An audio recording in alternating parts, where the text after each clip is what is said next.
السلام علیکم ورحمۃ اللہ وبرکاتہ نحمدہ ونصلی علی رسول الکریم اما بعد اللہم صلی علی محمد وعلی آلہ وصحابہ اجمعین۔ سیرت النبی صلی اللہ علیہ وآلہ وسلم کے حوالے سے ہماری گفتگو اور بات چیت جاری ہے، اور ہم انشاءاللہ یہ 65 نمبر جو ہے نا لیکچر ہم ریکارڈ کروا رہے ہیں، اور رسول اللہ صلی اللہ علیہ وآلہ وسلم ہجرت جو کرتے ہیں اور اس کے کیا اسباب بنے وہ انشاءاللہ ہم کئی محفلوں میں بیان کریں گے۔ تو رسول اللہ صلی اللہ علیہ وآلہ وسلم کی ہجرت،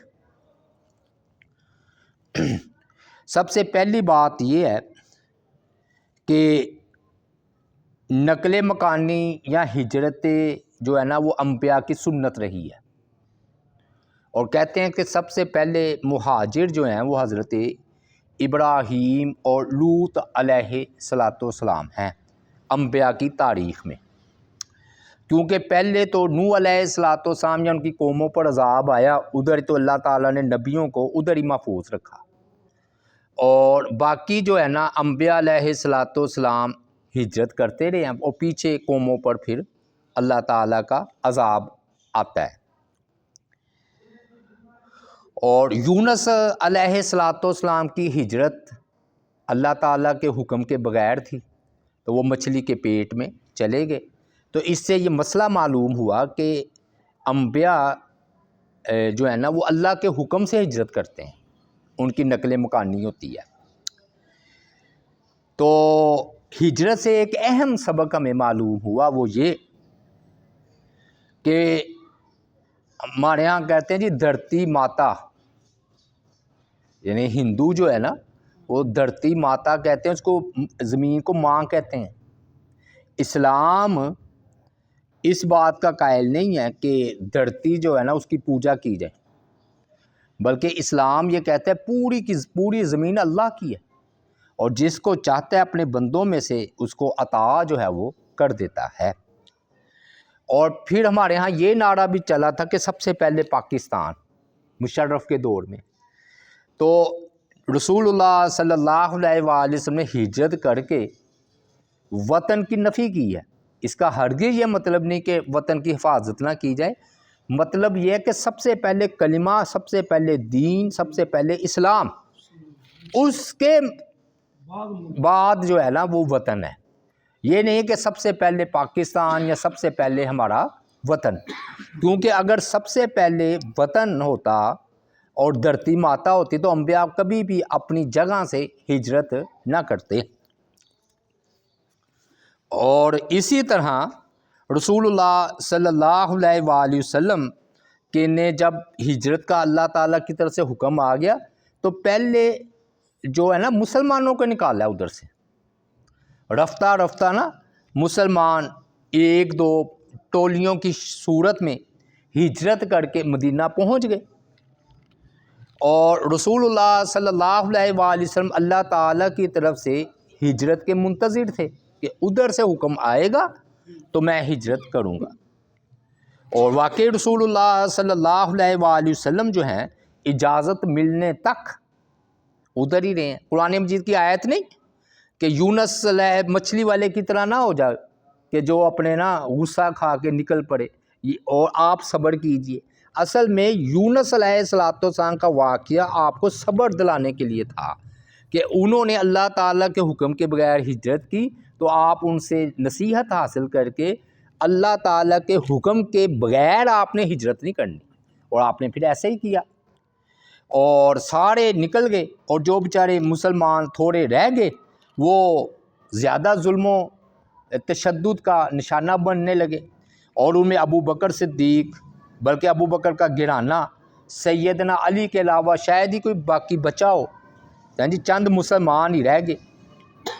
تو ایک مرتبہ نا ابو بکر رضی اللہ تعالی عنہ نے رسول اللہ صلی اللہ علیہ وآلہ وسلم سے جو ہے نا وہ اجازت طلب کی ہے، کس بات کی؟ کہ ہجرت کی، تو آپ صلی اللہ علیہ وآلہ وسلم نے فرمایا کہ اے ابو بکر جلدی نہ کرو، شاید اللہ تعالیٰ تمہارے لیے کوئی اور رفیق سفر بنا دے۔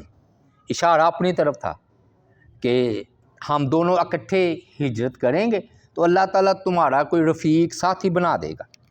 اور ایک دوسری روایت میں ہے کہ اعلیٰ رسلی کا فإنی ارجو ان یؤذن لی، رکے رہو، مجھے امید ہے کہ اللہ تعالیٰ مجھے ہجرت کی اجازت جو ہے وہ عنایت فرما دیں گے۔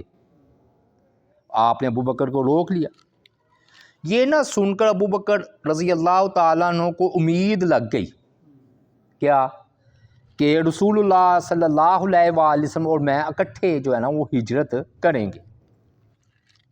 چنانچہ ہجرت سے پہلے ہی حضرت ابو بکر صدیق رضی اللہ تعالیٰ عنہ نے نا 2 اونٹنیاں ہجرت کے لیے نا خاص کر لی، ایک اپنے لیے اور ایک نبی علیہ السلام کے لیے، اور انہیں نا روز زیادہ خوراک کھلا کر موٹا تازہ کر رہے تھے ابو بکر رضی اللہ تعالیٰ عنہ، اللہ ان پر کروڑوں رحمتیں نازل فرمائے۔ ہاں جی، اللہ، یہ لوگ ہوتے ہیں۔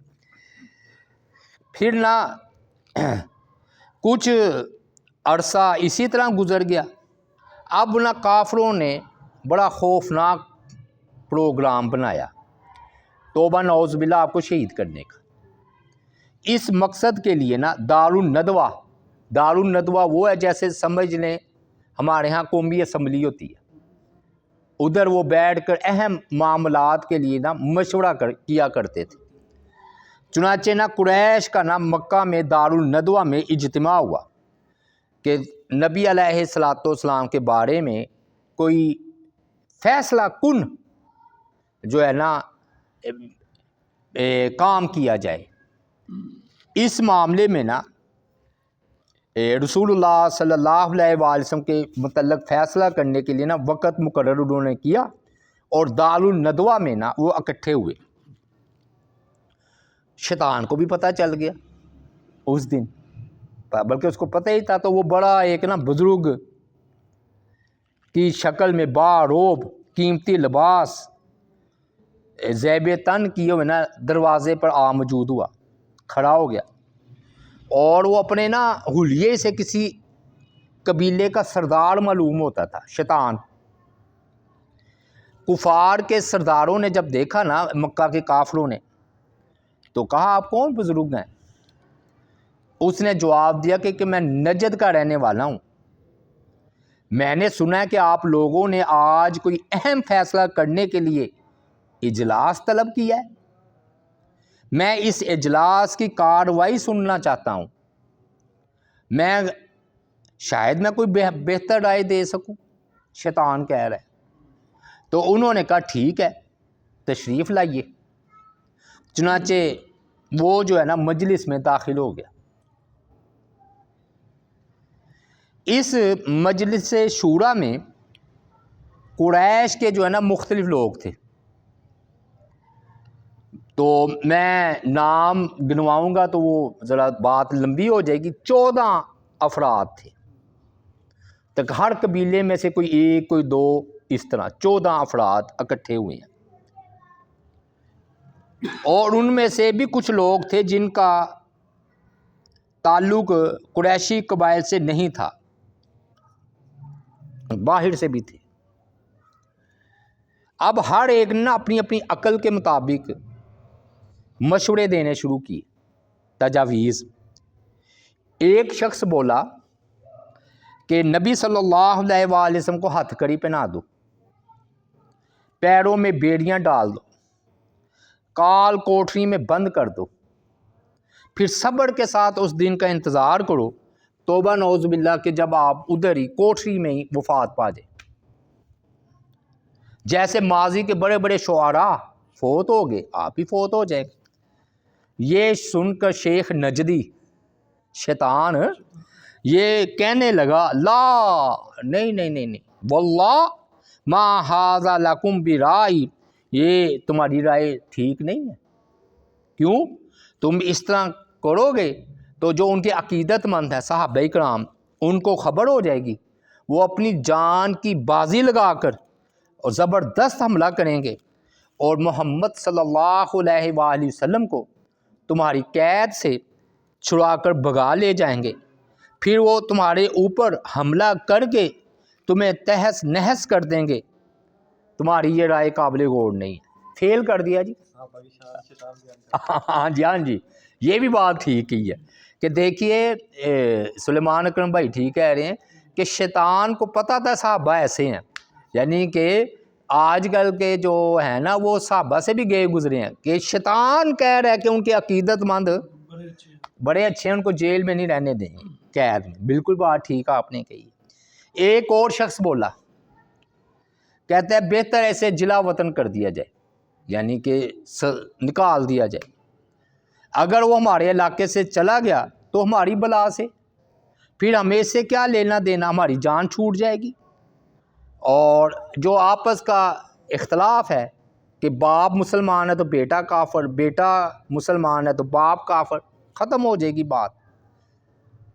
شیطان سے پھر رہا نہ گیا، اس سے پہلے کہ کوئی اور رد عمل دیتا بول اٹھا، پہلے کہتا ہے یہ بھی رائے نہ بالکل ہی بے فائدہ باطل ہے، تم پتہ نہیں ہے کہ تم ان کو جلا وطن کرو گے، تم نبی علیہ الصلوۃ والسلام کی زبان کی فصاحت، ان کی بلاغت، ان کی زبان کی مٹھاس تمہیں نہیں پتہ کہ ان کی گفتگو میں کتنی مٹھاس ہوتی ہے، وہ اپنے نا دل کو موہ لینے والی میٹھی میٹھی باتیں سے لوگوں کو اپنا شدائی بنا لے گا، یعنی کہ جو قرآن نہیں آپ سناتے تھے ان کے بارے میں کہہ رہا ہے۔ اور اگر تمہیں اپنے ہاں سے نکال دو گے تو وہ کسی دوسرے قبیلے کے پاس جا کر رہائش اختیار کر لے گا، پھر ان کا پھر لشکر جرار وہ ہم پر حملہ آور ہو جائے گا، پھر وہ ادھر سے آئیں گے، کیا تم اس وقت ان کا راستہ جو ہے وہ روک سکو گے؟ ہرگز نہیں، کوئی اور تجویز سوچو۔ پھر بڑی بحث کے بعد ابو جہل اٹھا اور کہنے لگا کہ میرے دماغ میں نا ایک تجویز آئی ہے جو ابھی تک کسی کے ذہن میں نہیں آئی۔